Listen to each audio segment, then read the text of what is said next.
Et bonjour à tous, ici Benny, on se retrouve aujourd'hui pour une nouvelle vidéo où en fait voilà, je vous livre mes premières impressions, mon avis donc sur le morceau du moment, le Resident Evil 7, disponible en fait sur PS4, Xbox One, donc sorti aujourd'hui le 24 janvier.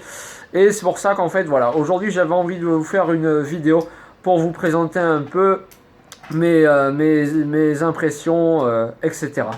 Donc voilà, j'ai joué quelques heures. Mon premier avis, c'est déjà très très bien, mes premières impressions très bonnes.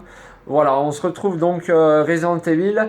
Donc c'est Capcom l'éditeur, si je me trompe pas, il y a environ le premier est sorti en 96 ou 97. Et sur PlayStation 1, à l'époque Xbox aussi, si je me trompe pas. Mettez dans les commentaires aussi vos avis. Donc on avait donc le 1, le 2 et le 3 qui étaient pour ma part très très bien. Après on est parti donc sur le 4, 5, 6. Le 4 pour moi c'est vraiment un monument. Par contre le 5 et le 6 pour ma part un petit peu trop jeu d'action. Donc voilà. Il s'est passé que les joueurs ont réclamé à Capcom qu'on revienne aux bases, donc un vrai jeu d'horreur. Et on se retrouve aujourd'hui donc avec ce 7e épisode. Alors par contre, bon c'est un petit peu dommage, on oublie Léon, etc. Ici on se retrouve dans la peau d'un nouveau héros. Où lui en fait se retrouve voilà, après quelques messages assez bizarres en Louisiane.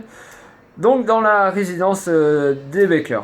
Donc au début du jeu, vous allez chercher donc votre femme, si je ne me trompe pas, qui elle en fait se transforme très vite et tente aussi donc de vous tuer. Et après vous faites la connaissance des Baker dans cette magnifique résidence où bon ça fait un moment que apparemment pas grand monde n'a fait le ménage. Pour parler du reste, voilà, au niveau du temps de jeu. Pour l'instant, j'ai joué 2-3 heures, mais on serait plus voilà, sur une bonne quinzaine d'heures de jeu. Pour ma part, c'est un peu le temps qu'il faut pour faire tous les Resident Evil. Voilà, il n'y a rien de bien nouveau. Au niveau du gameplay, des graphismes, donc les graphismes pour moi m'ont vraiment surpris.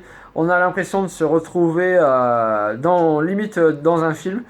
Donc au début du jeu, j'ai remarqué en fait vous êtes dans la forêt et vous avancez. Donc là vous découvrez cette magnifique demeure et on a vraiment l'impression d'avancer dans un film.